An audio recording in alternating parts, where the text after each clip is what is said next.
You are Locked On Phillies Postcast, part of Locked On Sports Philadelphia, on the Locked On Podcast Network. Your team every day.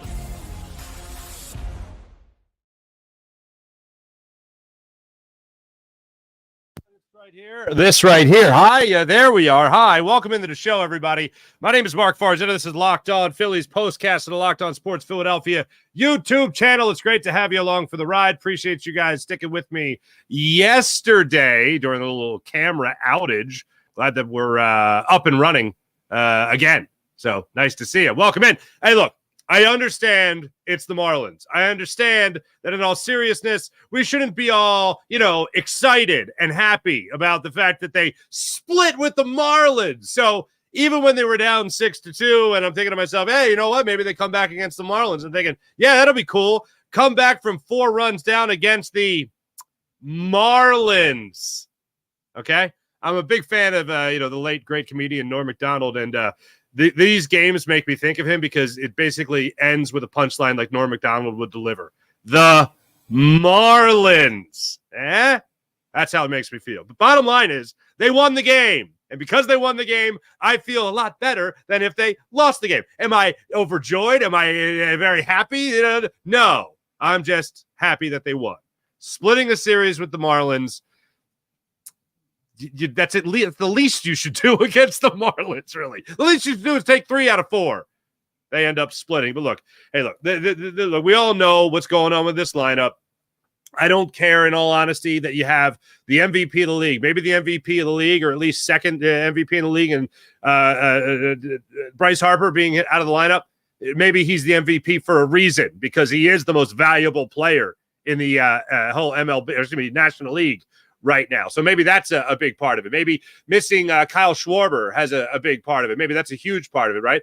But Trey Turner, Nick Castellanos, Alec Boehm, these guys should still be able to help you deliver against the Marlins. And sure enough, it happened today. They led the way against the Miami Marlins. And yesterday I talked about Trey Turner and how you can't have him go 0 for 4 in a game. Well, today, his birthday, he comes up huge. Nick Castellanos comes up huge. His best game of the season, no doubt about that. And you have these guys actually working counts late in the ball game. Whit Merrifield worked a good count late in the ball game to get on base. David Dahl was another one, worked a good count late in the ball game to get on base. You wanted to see patience from these guys. You needed to see patience from these guys. And when you needed them above all else, they were able to respond in this game against the Marlins. So anyway, Phillies win 7-6. Welcome into the show. Make sure you hit like and subscribe to the Locked On Sports Philadelphia YouTube channel. And before I go any further, I do have to tell you this particular program is brought to you by Tax Network USA. That's Tax Network USA. Do you know that it's never too late to resolve your tax issues with the IRS? Don't wait. Reduce your tax debt and get help from a team of licensed tax professionals and call 1-800-549-1000. That's 1-800-549-1000, or simply visit tnusa.com/locked on. Let's get to it. 3 big things, ladies and gentlemen. Number 1, Trey Turner. I gotta praise the guy, because literally yesterday I was throwing the book at him. I said, you can't, of all the people in this lineup, Trey Turner, his bat's going to go cold, ice cold in game 3 of a 4-game series against the Marlins, against this team. And I know I referenced these numbers many times during yesterday's program, but oh my goodness gracious, you mean to tell me you go up against a Marlins team that is ranked 26th in Major League Baseball in ERA, that is ranked 26th in Major League Baseball in WHIP, and you could barely get on base against these guys? Over 2 games, you scrape together 2 runs in each game, 4 runs in total? What? That's terrible. And of all the people, Trey Turner, like Nick Castellanos, I expect to go ice cold. I mean, he just had his 7-8 games, right, where he looked, oh man, he looked incredible, right? And then I was expecting him to go and be terrible again. He hasn't done that, especially today where he was able to come up with the 4 hits, and we'll get to him in a second. But Trey Turner, most notably, he's the guy that came up to the plate with the game on the line. Another opportunity the Phillies have with the bases loaded, this one late in the ball game, and Trey Turner steps up to the plate. The way you saw this play out in the seventh inning was perfect. I mentioned Whit Merrifield working a walk late in the game. It was a 6-5 ball game in the bottom of the seventh inning. You have Whit Merrifield go up there. He works the walk. David Dahl goes up there. He works the walk. Right out of the gate, you have runners on first and second. You got nobody out. Questionable decision as far as I'm concerned with Rob Thompson having Rafael Marchand lay down the bunt. I've never seen him bunt. They decide to have him bunt. He lays down a perfect bunt. If it was me, I would have had him swinging away. They decide to have him lay down the bunt, lays down the bunt perfectly. Now you got second and third with one out. Bryson Stott, who has been ice cold, steps up to the plate. He flies out to right field. You now have runners at this point on second and third, now 2 outs. It's Trey Turner or nothing. Turner goes up there. And in this at bat, they go to the bullpen. They bring in Bender, I think it was at this point. He swings at the first pitch, a sweeper. Then there's a ball out of the zone. He takes, does not chase. I was expecting him to chase. He did not chase. He showed patience. Then you see Bender come back with a sinker, 97 miles per hour over the heart of the plate. And what happens? Trey Turner puts some good wood on it and smacks that baseball into right field. Merrifield comes around to score. Dahl comes around to score. Turner ends up taking second on the fielding error by De La Cruz in that instance, and the Phillies are able to get the go-ahead runs. The tying run and the go-ahead run thanks to Trey Turner's RBI single, 2-run single to left field. You love to see it. Phillies go up in that instance 7-6, and you're feeling pretty damn good. Now, I referenced the bases loaded situations here, so let me get to number 2 on this list here. Number 2 on this list. Number 1, Trey Turner. Number 2, Nick Castellanos. The reason I go to Nick Castellanos is that the Phillies had 2 previous situations with the bases loaded, and they couldn't get anything out of it. They could squeak out a run, maybe 2. Couldn't get anything going for themselves. Then Nick Castellanos decided he was going to be the guy that was going to be the difference. And this one came in the previous inning to Trey Turner's go-ahead single. This was in the bottom of the 6th inning. You have Marchand lead things off. Another walk. He leads things off with a walk. Then Stott goes up there. He gets a single. Turner, unfortunately, in this instance, strikes out swinging. Bohm goes up and grounds into the fielder's choice. I thought this was going to be the inning-ending double play after Turner struck out. But the Phillies, just like they had done 5 different times in this game for the Marlins, where they committed 5 errors as a baseball team. There were 7 errors total in the game today. Marlins had 2, Phillies had 5. But in this particular instance, an awful misplay and an error this time on the Marlins in the 6th inning. Bohm goes up there, grounds to the fielder's choice. I thought it was going to be the inning-ending double play. Anderson, I don't know what he was trying to do, trying to get to second base before he even had the ball in his hands, but the ball pops out of his hands. Everybody's safe. Bases are loaded. They go to the bullpen. Bohm's on first. They go to the bullpen. They bring in A.J. Puck. A.J. Puck, I believe, was the 6th overall pick the same year the Phillies took Mickey Moniak in the draft, 2016, if the memory serves me correctly. So A.J. Puck's in the game right now. He strikes out Brandon Marsh, who, let's not forget, is somehow your cleanup hitter without Bryce Harper and Kyle Schwarber. Still, Brandon Marsh is your cleanup hitter. Whatever, fine. He strikes out. So now you got 2 outs. You got the pond is full. You got ducks on the pond. Bases juiced. Nick Castellanos steps up to the plate. And this is something that I know we argue about a lot when it comes to Nick Castellanos time and time again swinging at the first pitch. I've seen him take some pitches over the last couple of days. I've seen him going deep into counts. I've seen a 10-pitch bat from Nick Castellanos in this series. Well, Nick Castellanos does not wait. Nick Castellanos says, you know what, I bet you I'm going to get a first-pitch fastball. He gets a first-pitch fastball, and he puts it almost exactly in the same exact spot that an inning later, Trey Turner got the game-winning 2-run single to left field. Nick Castellanos steps up, gets that fastball, again puts good wood on it, scoots past Anderson at short. Another 2-run score on this one, and the Phillies are able to tie things up. Phillies are able to come in to 1 run. It goes from a 6-3 ball game to a 6-5 ball game after Nick Castellanos' 2-run single. And all of a sudden you're thinking, oh, maybe something could happen. A lot of time left. Still, I know we're down on this offense. We're down on this lineup. But still, Casty could get another at-bat and hit a home run. Trey Turner could hit a home run. Alec Bohm could hit another home run. Hit one already earlier in the ball game. So to see Trey Turner come through in the clutch the way he did, to see Nick Castellanos hit throughout this ball game, especially after the fielding error he had. Now, I just referenced and praised how great he was offensively. Defensively, fourth inning, what the hell was he doing? He goes back to the wall, crashes into it. Horrible read on it. Then he can't pick the ball up. Another run scores. As that play played out, the Phillies end up going down 3-2. I don't know what the hell happened on that, but he completely lost it. One of the 5 errors the Phillies had. He got the error on trying to pick the baseball up and dropping it. A run scored, runners advanced, whole thing. So that didn't help the Phillies, but his offense certainly helped the Phillies a bunch. Trey Turner, Nick Castellanos. I'm starting off with the positive. Those 2 guys, and if I had to go positive 3 for 3, I go the bullpen, no question. After Ranger Suarez was terrible, we'll get to that. The bullpen came in, Ruiz, Domiguez, Soto, Hoffman, all at least pitching 1 inning. Ruiz came on in relief in the 5th inning, got the last out of that one, gave up 1 hit in total. Domiguez gave up a hit. In total, this bullpen gave up 3 base runners with a walk and 2 hits. Over the course of these 4 innings pitched, 4 1/3 innings pitched by the bullpen, they came in, and a bullpen that we haven't been able to trust a lot recently, you were able to trust him. Gregory Soto went in there. He got 2 strikeouts in his inning, just needed 11 pitches to get through his 8th inning. Jeff Hoffman came in. He surrendered nothing. And he got an error. There's an error on Trey Turner in the 9th inning. That was the only base runner in that instance. But Hoffman came in there, struck out 1, needed 10 pitches to get through the top of the 9th inning for a 6th save of the season. It's SerAnthony Domiguez. He gets the win today, improves to 3-2 overall on the record, but he pitched 1 inning, gave up 1 hit, walked 1, and struck out another. 23 pitches he needed to get through his 7th inning of work, and he did a fine job getting through it after that. He locked in when he had to lock in, and it was exactly what you needed to see from this Phillies bullpen after Ranger Suarez. So before I get to our break here, Ranger Suarez, holy Stromboli.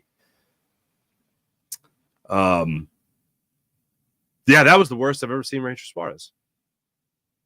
Hideous. Hideously ugly. I don't know what he was doing different from Christopher Sanchez. I don't know what he was doing different even from Aaron Nola or Zach Wheeler up until that 7th inning. Really, Aaron Nola up until that 7th inning. But the Marlins were as aggressive as hell, and anything that Ranger Suarez missed, they capitalized. Any good pitch that he threw to get a batter off balance, they just poked it out to the outfield for a bloop single, whatever the case was. And that was the story of Ranger Suarez start. He goes 4 2/3, 6 runs, all of them earned, 9 hits, did give up a home run, needed 91 pitches through 4 2/3. Only 58 of them for strikes. ERA goes up 26 points. Well, 26 100th of a point. It goes from 201 to 227 in this start. That was scary. That was a little bit scary. So now it's 10 runs over his last 2 starts. Not great, obviously. Not great for Ranger Suarez and your Philadelphia Phillies. But here's one thing I will say overall when it comes to this game. We've learned this in Philadelphia recently. And this term came up. I was watching the game with a buddy of mine today. This term came up. Gauntlet. And where have we heard that phrase before? Where have we seen a team that has been like the best in their conference or division, and then all of a sudden, terrible? Well, that would be the Phillies and the Eagles. All right, well, the Eagles, they obviously collapsed, and that was extremely disappointing. The Phillies, I still don't get this. Me personally, I know other people have this sense. I don't have that sense that this Phillies team is really anything like that Eagles team, and I'll tell you why when we come back. But when I watch this Phillies team play, if you're going to talk about running a gauntlet like the Eagles did towards the end of their season, that's coming up right now for the Phillies, at least at the end of the unofficial first half of the season heading into the All-Star break. Right now, you got the Cubs, obviously. You got the Braves, and you got the Dodgers. That's going to be a bit of a gauntlet. The Cubs are not that good a baseball team, but you can run into a buzzsaw when it comes to some good pitching on that team. That's something that hopefully the Phillies can overcome. The Braves, we know, are going to be a gauntlet. The Dodgers are going to be a gauntlet. These are 9 games. Cubs should be a very winnable series. The Braves are going to be a dogfight. Coming back home against the Dodgers, that's going to be a dogfight, despite having the home field advantage, so to speak, in that game or in that series. And then you got the A's. One of the things that drove me crazy about only splitting with the Marlins is that this would have been the series to stack at least 3 wins. You got 2, so I'm not going to go bonkers over 1. It is rather disappointing, though, to see an offense through 3-4 games in this series really struggle and have to come back from their biggest deficit of the season. Well, biggest comeback of the season. You needed to call upon your biggest comeback of the season in order to split this series with the Marlins. You know what else you needed? You needed Christopher Sanchez to get his first career complete game shutout. That's what you needed. Not ideal, but they got it. Again, to go back to that Eagles team, we said it throughout the season. Oh, you find ways to win. You find ways to win. Here's what I learned about that phrase. That phrase can be a cute little storyline for a couple of games. Like in the NFL, a couple of games can be a cute little storyline. You find ways to win. It can't be the season. That Eagles team, of course, could not find ways to put away teams late, really throughout the entire season, with few exceptions. As I mentioned many times, they had 2 games where they won more than 10 points, the Eagles. This Phillies team, up until recently, was blowing teams out. And now they've had about a month where it's been a little too close for comfort. Ain't going to get easier this side of the All-Star break. Hopefully they find a way to take control and enjoy a little bit more of a run differential that they were for the first 3 months of the season. Cross my fingers that that's just around the corner. When we come back, we'll take a look a little bit more at that run differential. We'll also take a look at what is coming up next, and we'll get your comments on this game as well, how you're feeling about the Phils going forward, especially into what could be the first half of the season gauntlet. More on that when we return. You're Locked On Sports Philadelphia. Make sure you like and subscribe on Locked On Sports Philadelphia to that YouTube channel. Make sure you like and subscribe to each and every Phillies postcast. Back in a second here on Locked On Sports Philadelphia. Hope you guys are having a great time with Prize Picks. Prize Picks, America's #1 daily fantasy sports app with over 5 million active members. It's the easiest and most exciting way to play daily fantasy sports. And unlike other apps on Prize Picks, it's just you against the numbers. And all you got to do is pick more, and you pick less. I had more strikeouts with Ranger Suarez. Oh, that didn't hit for me. No, that did not. Not a good day for me on Prize Picks. All you got to do, though, is pick more or less on 2 or more player stat projections and watch the winnings roll in. Get in on all the daily action when with your friends and become part of the Prize Picks community. I was able to make my first deposit of $10, and I received an instant $10 bonus. If you have the skills, you could play shot for shot and have yourself a great time, and you could take your shot at turning $10 into $1,000 with Prize Picks. Download the Prize Picks app today and use promo code LOCKEDONMLB for a first deposit match up to $100. That's Locked On MLB on Prize Picks for a first deposit match up to $100. Prize Picks. Pick more. Pick less. It's just that easy on Prize Picks. Do yourself a favor when it comes to your taxes. You have a little issue with taxes from time to time, Tax Network USA is here to help you out. Because here at Locked On, we take pride, always pride in ourselves in terms of getting you the latest news for your team with our daily podcast, with our postcast from yours truly, whether it's off season, whether it's the draft, whether it's spring training or training camp, or even the postseason. Year round. That's what we try to do for you. You know what else is year round, though, unfortunately? Collection season. Just because tax season is over doesn't mean the IRS will stop coming after you for unfiled taxes. The IRS they can garnish your wages, they can levy your bank accounts, they can even seize your property. Don't let the IRS target you. Let the licensed professionals and tax experts at Tax USA go to bat for you. I've had my issues in the past. This business can be crazy, getting paychecks from different people, giving those paychecks to people that I trust to handle my taxes. Sometimes it hasn't worked out so far. Now, I complicated the situation moving once or twice, but Tax Network USA was able to help me out some years ago. So don't let the IRS target you. With over 14 years of experience and A-plus rating by the Better Business Bureau, Tax Network USA has saved their clients over $1 billion in tax debt. Whether you owe taxes, have complicated matters that require tax planning, or finally hit that parlay this season, you need help to correctly file, call 1-800-549-1000. That's 1-800-549-1000, or visit tnusa.com/locked-on. That's tnusa.com/locked-on. Make sure, Locked On, you mentioned that right there. You can check it out, and you'll receive $250 discount off their services at tnusa.com. That's tnusa.com/lockedon. So we were having some fun with this Phillies team not that long ago. You remember when it was fun and we weren't sweating out games against the Marlins, for instance? By the way, for those that don't know yet, the Atlanta Braves took the L today against the Pittsburgh Pirates. So if you're just eyeing up the division still, the Phillies have an 8-game lead somehow, some way over the Atlanta Braves now in the division, which is great. However, when you do look at run differential, the Phillies right now are at 121. The LA Dodgers are first right now in the National League at plus 125. The Orioles are at 121. The Yankees are at 102. And that's it.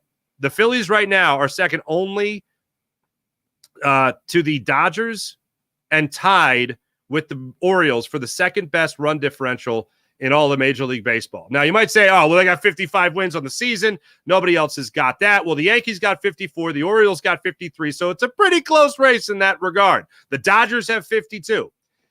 The Phillies, for me, I am going to look at the argument that I introduced in our last segment first. The argument of scraping by or finding ways to win, that's cute and adorable for a little bit. But if you are going to miss Bryce Harper and you are going to miss Kyle Schwarber, I will take finding ways to win if it means Nick Castellanos, for instance, is coming up with a 4-hit day. If it means Trey Turner is coming up with a 3-hit 2 RBI day. If that's what it means, if that's what it takes to scrape by, so to speak, well, then those are the guys that I would like to rely on because I feel those guys could be the more consistent ball players when you are comparing them to guys like Edmundo Sosa, Rafael Marchand, or even Garrett Stubbs, or David Dahl, for instance, in this lineup.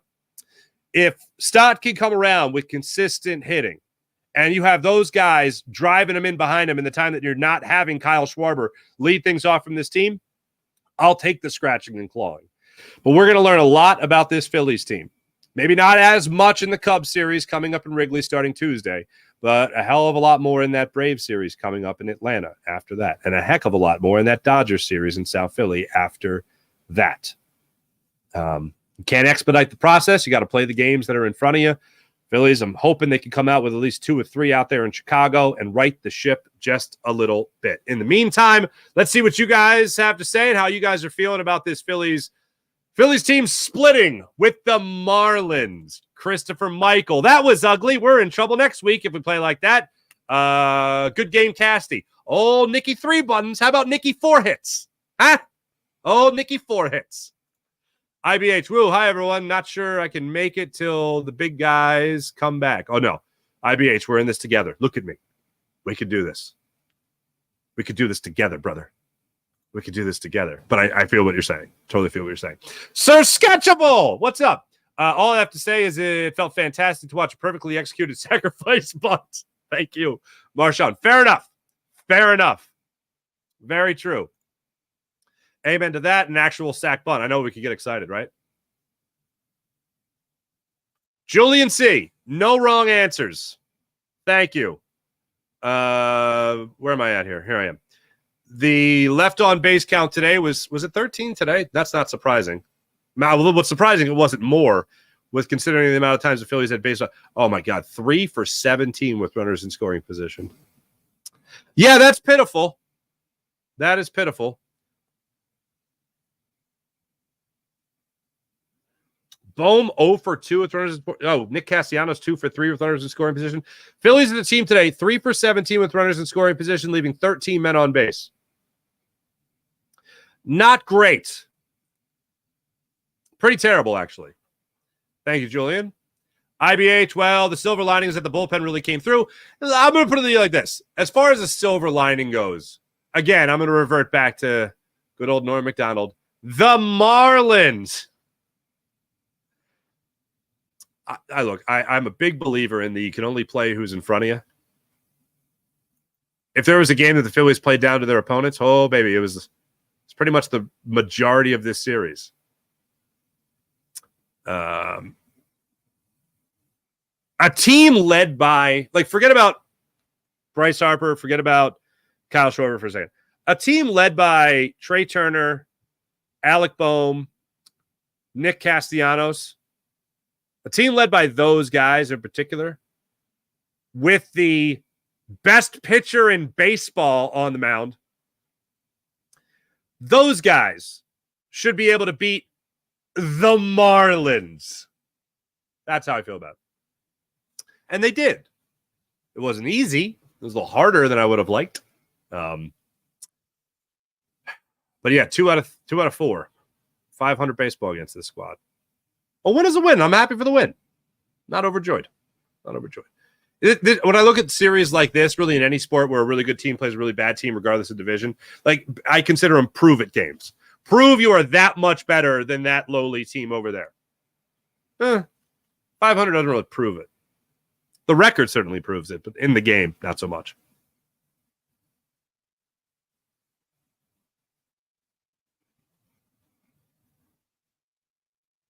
Star Wars 99, how do you win with a 5-error game?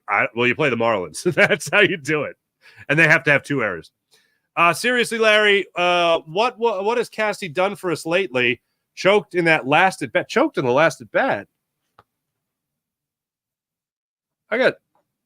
Cassie is not on my poop list today, man. 4 for 5 today. 4 for 5, 3 RBIs. Yeah, he had an error. He was bad in the field. I'm not mad at Nick Castellanos today. Seriously, I have 7 errors combined. Yep. Tampa Eagle, what's going on? Great effort by the JV bullpen and the bullpen. How does MLB have 5 errors a game? That is going to make myself bang. I'm going to bang my head against the wall. Seriously, to be fair, the Ranger error should have been a rule to hit, but still. Yeah, Ranger coming up with an error is crazy. Seriously, Larry, masquerading as Beavis and Butthead. Left on base, for the love of God. Same story for 3 years, says Julian.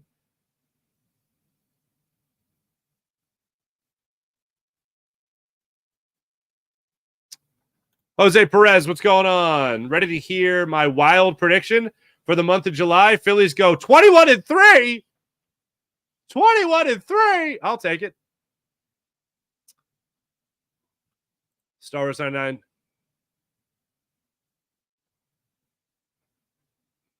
Bullpen did good today. Hell yeah. Seriously, Larry, Cassie doesn't make many errors, but he's not really a good defender. Yeah, he reminds me of he reminds me a little bit of Bobby Abreu, but Nick Castellanos is not afraid of the wall. I wish he knew where the wall was a little bit. I wish he was a little bit better at learning where the wall was. But like Bobby Abreu, there used to be this rating. I don't know if you guys remember this. I don't think ESPN still has it. I haven't seen it in a long time. And when they did have it, I think they only had it for a couple years. But they used to have this thing called zone rating. And they kept track on ESPN. And you could look up a player's zone rating. And basically what it was an outfielder, let's say in this case Bobby Abreu or Nick Castellanos, it was your rating for balls you could get to. It's actually called something different now, I think. But basically balls that they felt you had an opportunity to get to and field. And maybe they had no errors, but their zone rating, like out of 100, was 10. Because like you should have got to that. You should have got to this. You should have got to that one. You should have got to that one.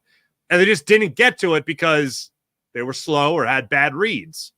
Now, the thing with that's saving grace for Nick Castellanos is I know some people criticize him for going into slides. I'm fine with that because I think that's the only way he can get to the ball.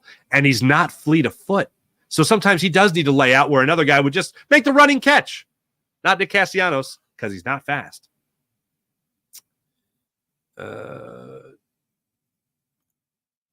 Polar Buck, what's going on? Didn't realize how important JT is until he's been out. I do miss him. I miss him greatly. 17-15 over the last 5 weeks. Pretty mediocre. Yeah, not great.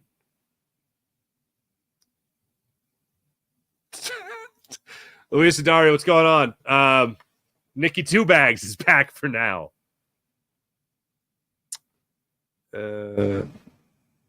Oh, thank you. Thank you, seriously, Larry. Well, you can't say you're sarcastic and then your name is seriously. Sarcastically Larry. Sarcastic Larry?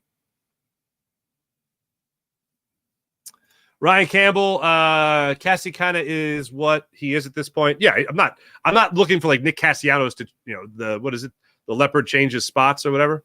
Yeah, thanks to everybody in the chat. You guys are fantastic, as per usual. When we come back, we'll take a look at where the Phillies are headed after this. Spoiler, it's a place that's known for friendly confines. We'll be back in a second. You're Locked On Sports Philadelphia. Make sure you like and subscribe. Locked On Sports Philadelphia. You're Locked On Phillies postcast. How much fun are you guys having on FanDuel? I love sports. You love sports. I never want them to stop. But as the playoffs and some other sports might be winding down, Stanley Cup finals are over, NBA finals have been over. You got fewer games right now. But how about this? Still got the WNBA going on. You got MLB going on. You got the All-Star game coming up here in Major League Baseball. Sports that aren't sportsing like I want them to, doesn't matter. FanDuel is something for everybody. Let's keep FanDuel in mind because all you have to do is open the app and dream up some bets. And anytime you're in the mood, FanDuel has you covered. This summer, by the way, FanDuel is hooking up all customers. That's all customers, not all new customers, all customers with a boost or bonus daily. That's right. Something for everyone. Every day, all summer long on FanDuel. So head on over to FanDuel.com/LockedOn. That's FanDuel.com/LockedOn and start making the most of your summer on FanDuel. When you're talking about your odds on baseball, your odds on Bryce Harper possibly still getting the MVP award, all that. FanDuel.com/LockedOn. FanDuel, America's sports betting partner of Major League Baseball. Guess what? Phillies have an off day, and I think we all need an off day after this series here against the Miami Marlins. Phillies will take the off day Monday before starting up a series against the Chicago Cubs. 8:05 start time. So you got a night game under the lights of Wrigley Field. Here's something fun and exciting. Michael Mercado gets the start for the Phillies. He made his big league debut with the Phillies in that one inning against the Detroit Tigers. He was a starting pitcher down there in the minor leagues for the Phils. I'll get you his numbers in a second, but Michael Mercado will get that start. He had a 1-2-3 inning for the Phils in his major league debut, including the first batter he faced. You know what he did? He struck him out with a big hook. So the Phillies will look to hopefully get a little bit more than that from him, more of that from him over a longer period of time as he makes that start coming up Tuesday night at Wrigley Field. As for the Chicago Cubs, in this series overall, bit of an interesting one. They got Hayden Wesneski going up in this game. He's 2-4 on the season with a 3.60 ERA. He is coming into this game just making his it'll be his fifth start of the season. He's coming off a start where he went 4 innings, mostly an opener this season. 4 innings, 3 runs, 2 home runs surrendered against the San Francisco Giants. That's who the Phillies are going to be facing in this game starting on Tuesday night. As for the series in its entirety, this 3-game set at Wrigley with the Phillies entering at 55-29 on the season. The Chicago Cubs over the course of the 3 games, it'll be Mercado versus Wesneski. Then you get Imanaga versus Wheeler. That'll be a hell of a matchup. And then you also get Sanchez going up against Talon. So that's who you have coming up in this series over the next couple of games.